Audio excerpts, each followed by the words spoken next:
நீலகிரி மாவட்டம் கோத்தகிரி அருகே உள்ள அவ்வூர் கிராம பகுதியில் செயல்பட்டு வரும் அரசு ஆரம்ப பள்ளிக்காக தோண்டப்பட்ட கிணற்றை மூடியும் அப்பள்ளியின் ஆசிரியர்களை பணியிட மாற்றம் செய்ததை கண்டித்தும் பள்ளி மாணவர்களை பள்ளிக்கு அனுப்பாமல் பெற்றோர்கள் நூதன முறையில் போராட்டத்தில் ஈடுபட்டனர். மாணவர்களுக்காக சமைக்கப்பட்ட உணவு வீணாகி கீழே கொட்டும் அவல நிலைக்கு தள்ளப்பட்ட நிலையில் இதுகுறித்து அதிகாரிகள் நடவடிக்கை எடுக்கும் வரை போராட்டம் தொடரும் என ஊர் பொதுமக்கள் தெரிவித்துள்ளனர். ரொம்ப மன வேதனையா இருக்கு. இந்த சிறப்பு வாய்ந்த பள்ளியில் பல முறை மக்கள் கோரிக்கை வச்சதுனால இப்போ தண்ணி பற்றாக்குறனால நாங்கள் முன்னாள் பஞ்சாயத்துலேருந்து நாங்கள் ஒரு பொது நிதியிலேருந்து சிஎஸ்ஆர்லேருந்து ஒரு கிணறு வெட்டி கொடுத்துருந்தோம். அது இன்றைக்கி ஏதோ ஒரு இஷ்யூன்னு சொல்லிட்டு மூடிட்டாங்க. ரொம்ப வேதனையாக இருக்குது. இங்கே நிறையா முடியாத பிள்ளைகள் மலைவாழ் மக்கள் ட்ரைபல் எல்லாம் படிக்கிறாங்க. ஆனால் அவங்களுக்கு தண்ணி இல்லாதனால நாங்கள் கஷ்டப்பட்டு அங்கங்கே நிதி திரட்டி இன்றைக்கி வெட்டப்பட்ட கிணறை ஏதேதோ காரணங்கள் சொல்கிறாங்க. நான் பஞ்சாயத்து தலைவராக இருக்கும்போது தான் என்னோடய மேற்பார்வையில் தான் இது வெட்டினாங்க. அன்றைக்கி நான் ஒரு சூழ்நிலை வெளியூர் போக வேண்டியதுனால ஆர்டர் கொடுக்க முடியாமல் போயிடுச்சு, இங்கே நிர்வாக சிக்கல் இருக்கிறதுனால. ஆனால் பார்த்தீங்கன்னா அந்த எந்த விசாரணையும் இல்லாமல் இன்றைக்கி அவங்களே தன்னிச்சையாக செயல்பட்டு இந்த கிணறை மூடினது ரொம்ப வேதனையாக இருக்குது. ஏன்னா அங்கங்கே ரொம்ப கஷ்டப்பட்டு தான் நாங்கள் இந்த கிணறை கொண்டு வந்தோம். இது மக்களுக்கு பயன்தான் அளிக்க முடியும், யாரையுமே துன்புறுத்தாது. இது ஒரு பயன் தரும் திட்டத்தை இன்றைக்கி மூடி இன்றைக்கி இந்த மாதிரி ஒரு சோதனை நடக்கிறது ரொம்ப வேதனையாக இருக்குது. இதை அரசாங்க அதிகாரிகள் பார்த்து இது கொஞ்சம் நடவடிக்கை எடுத்து இந்த கிணறு இந்த பிரச்சனைகள்லாம் கொஞ்சம் சால்வ் பண்ணி கொடுக்கணும்னு தயவுசெய்து நான் வேண்டிக்கிறேன். சேலம் மாவட்டம் தும்பிப்பாடி அருகே குடியிருப்பு பகுதியில் பெட்ரோல் பங்க் அமைக்க எதிர்ப்பு தெரிவித்து கடந்த 2 முறை மாவட்ட ஆட்சியரிடம் மனு வழங்கியும் எந்த ஒரு நடவடிக்கையும் எடுக்காத காரணத்தினால் அந்த பகுதியைச் சேர்ந்த 100க்கும் மேற்பட்ட கிராம மக்கள் ஆட்சியர் அலுவலகத்தை 2வது முறையாக முற்றுகையிடும் போராட்டத்தில் ஈடுபட்டனர். அப்போது அங்கு பாதுகாப்பு பணியில் இருந்த காவல்துறையினர் அவர்களை தடுத்து நிறுத்தியதால் இரு தரப்பினருக்கும் கடும் வாக்குவாதம் ஏற்பட்டது. இதனால் அங்கு சிறிது நேரம் பரபரப்பு ஏற்பட்டது. விழுப்புரம் மாவட்டம் செஞ்சியில் பட்டா மாறுதலுக்காக 5000 ரூபாய் லஞ்சம் பெற்ற கிராம நிர்வாக அலுவலரை கையும் களவுமாக லஞ்ச ஒழிப்புத்துறை போலீசார் பிடித்து கைது செய்துள்ளனர். உடையாந்தாங்கல் கிராமத்தைச் சேர்ந்த சுதாகர் என்பவரிடம் பட்டா பெயர் மாற்றம் செய்ய 5000 ரூபாய் லஞ்சம் கேட்ட நிலையில் லஞ்ச ஒழிப்பு போலீசாருக்கு சுதாகர் அளித்த புகாரின் அடிப்படையில் லஞ்சம் பெற்றபோது திருநாவுக்கரசை கையும் களவுமாக பிடித்து விசாரணை நடத்தி வருகின்றனர். வேலூர் மாவட்டம் அடுக்கம்பாறையில் உள்ள அரசு மருத்துவக் கல்லூரி மருத்துவமனையில் சிகிச்சை பெற்று வரும் புறநோயாளிகள் மற்றும் உள்நோயாளிகளை காண வரும் உறவினர்கள் அமர போதிய இருக்கை வசதி இல்லாததால் தரையில் அமரும் அவலநிலை ஏற்பட்டு வருகிறது. இதனால் பல்வேறு நோய் தொற்றுகள் ஏற்படும் அபாயம் உள்ளதால் மருத்துவ நிர்வாகம் உரிய நடவடிக்கை எடுத்து நோயாளிகள் அமருவதற்கு ஏதுவாக வசதி செய்து தர வேண்டும் என சமூக ஆர்வலர்கள் மற்றும் பொதுமக்கள் கோரிக்கை விடுத்துள்ளனர்.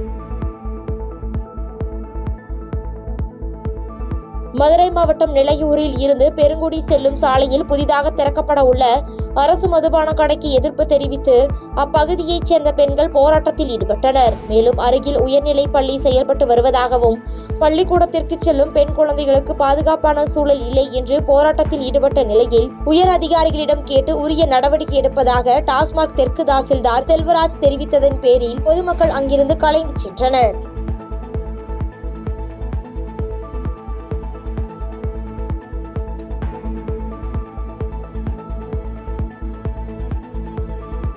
மருத்துவமனையில் அறுவை சிகிச்சை அளிக்கவில்லை என்பதை பற்றி கேள்வி கேட்டால் எங்களுக்கு மேல் இடத்திலிருந்து அழுத்தம் வருவதாக மருத்துவர்கள் தெரிவிக்கின்றார்கள் என பிரபல ரவுடி பாம் சரவணனின் மனைவி மகாலட்சுமி குற்றம் சாட்டியுள்ளார். புழல் சிறையில் உள்ள பிரபல ரவுடி பாம் சரவணன் ஸ்டான்லி அரசு மருத்துவமனையில் அறுவை சிகிச்சைக்காக அனுமதிக்கப்பட்டுள்ள நிலையில் அவருக்கு சிகிச்சை அளிப்பதற்கு போலீசார்கள் அனுமதிக்கவில்லை என கூறி பாம் சரவணனின் மனைவி மகாலட்சுமி சென்னை ஸ்டான்லி மருத்துவமனை நுழைவாயிலில் செய்தியாளர்களை சந்தித்து பேட்டியளித்தார். இந்த வாரத்துல ஆபரேஷன் பண்றேன். நாங்க அந்த 1 more சர்ஜரி நடக்க 2.5 மாசம் ஆயிடுச்சுங்க.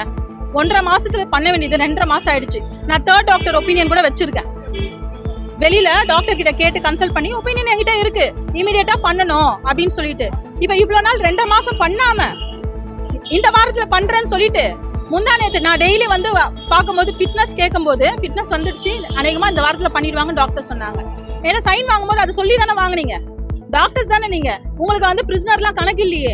மனிதாபிமான அடிப்படையில நீங்க ஆபரேஷன் பண்ணிட்டு நீங்க நைட்டு கூட மனசாட்சி இல்லாம கூட நீங்க அனுப்புங்க, வேணான்னு சொல்லல. ஆனா நீங்க திருப்பி அனுப்பாம அங்க உள்ள போனா எங்களுக்கு திருப்பி அனுப்ப மாட்டாங்க. ரிவ்யூவுக்கு எத்தனை மாசம் ஆக்குறாங்க? 1.5 மாசம் ஆக்குறாங்க. கோர்ட்ல சொல்லியும் 1.5 மாசம் ஆக்குறாங்க. கேட்டா ஏஆர் இல்ல அப்படின்றாங்க. ஏஆர் ஏன் இல்ல? ஒரு நாளைக்கு 300 போலீஸ் 400 போலீஸ் வெளியே நிக்கிறாங்களே ஏஆர். அப்ப இவங்க கேட்க மாட்டாங்க. நம்ம இதுக்கு மேல என்னதான் போராடுறது சொல்லுங்க? டாக்டர் என்னங்க பண்ணுவாங்க? டாக்டர் ட்ரீட்மெண்ட் அவங்க தெளிவா சொல்லிட்டாங்களே என்கிட்ட, இந்த வாரம் ஆபரேஷன் பண்ணி ஆகணும்னு சொல்லிட்டாங்களே. அப்ப போலீஸ் பிரஷர் பண்றாங்கன்னா எதனால போலீஸ் பிரஷர் பண்றாங்க? இவங்களால என்ன லாபம்? யாருக்கும் எந்த லாபமும் கிடையாது. சென்னை கொடுங்கையூர் மூலக்கடை திருவள்ளூர் தெருவைச் சேர்ந்த பால் யூட்டிகேஸ் ஜேசுதாஸ் என்ற இன்ஜினியரிங் கல்லூரி மாணவர் சோடியம் நைட்ரேட் எனும் வேதிப்பொருளை கடையில் வாங்கி அதனை ஊசி மூலம் செலுத்திக் கொண்டு தற்கொலை செய்து கொண்டுள்ள சம்பவம் அப்பகுதியில் பெரும் சோகத்தை ஏற்படுத்தியுள்ளது. கடந்த சில நாட்களாக தூக்கம் வராமல் மன அழுத்தம் நோயால் பாதிக்கப்பட்டு அதற்கு சிகிச்சை பெற்று வந்த நிலையில் இதுகுறித்து கொடுங்கையூர் போலீசார் வழக்கு பதிவு செய்து விசாரணை நடத்தி வருகின்றனர். கச்சத்தீவுக்கு மூல காரணம் திமுக தான் என்றும், மத்திய அமைச்சரவையில் அங்கம் வகித்த போது இது குறித்து மௌனம் காத்தனர் என்றும், தற்போது தேர்தலுக்காக தீர்மானத்தை நிறைவேற்றியதை மக்கள் நம்ப மாட்டார்கள் என சட்டமன்ற எதிர்க்கட்சி துணைத் தலைவர் ஆர்பி உதயகுமார் குற்றம் சாட்டியுள்ளார். மேலும் எம்பிரான் திரைப்படத்தில் முல்லை பெரியாறு அணை தொடர்பான சர்ச்சைக்குரிய வசனங்கள் உடனடியாக நீக்க வலியுறுத்தி தென் மாவட்டங்களில் இருக்கின்ற விவசாய சங்கங்கள் தொடர் போராட்டம் நடத்தி வரும் நிலையில் திமுக அரசு எவ்வித பதிலும் இதற்கு அளிக்காமல் மௌனம் காத்து வருவது மிகப்பெரிய கவலையும் வேதனையும் ஏற்படுத்துகிறது என தெரிவித்துள்ளார். இந்த பிரச்சனை 50 ஆண்டுகளுக்கு மேலே தமிழகத்தில் இருக்கிறது என்று சொன்னால் அதற்கு யார் காரணம்? கச்சத்தீவு நம்முடைய இந்தியாவினுடைய ஒரு அங்கம்.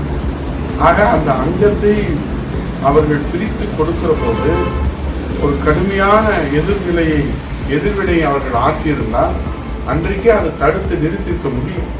ஆனால் அன்றைக்கு ஒப்புதல் வழங்கிவிட்டு இன்றைக்கு சாக்கு போக்கு சொல்வது என்பது எப்படி மக்கள் ஏற்றுக்கொள்வார்கள்? நம்முடைய உரிமை பறிபோய் இருக்கிறது.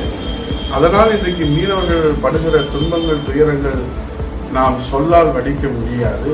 உயிர் பறிபோவது மட்டுமல்ல, படகுகள் உடைமைகள் என்று உயிரும் உடைமையும் பறிபோகிற ஒரு நிலைமையை நாம் பார்க்கிறோம். கடலிலே எல்லையை வகுத்து அவர்கள் எப்படி மீன் பிடிக்க முடியும்?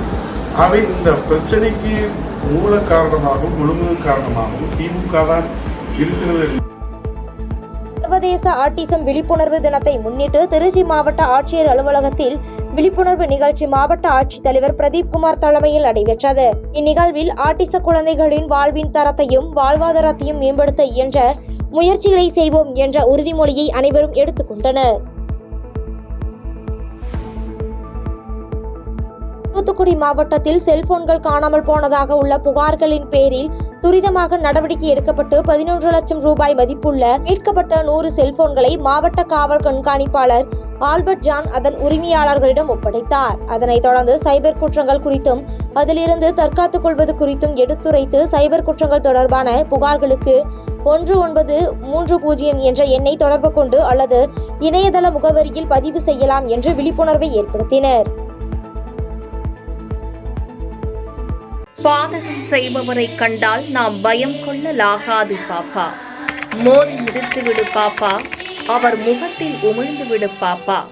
அனைத்து முக்கிய செய்திகளையும் எம் நாடு தொலைக்காட்சியின் டிஜிட்டல் தளத்திலும் உடனுக்குடன் தெரிந்து கொள்ளுங்கள்.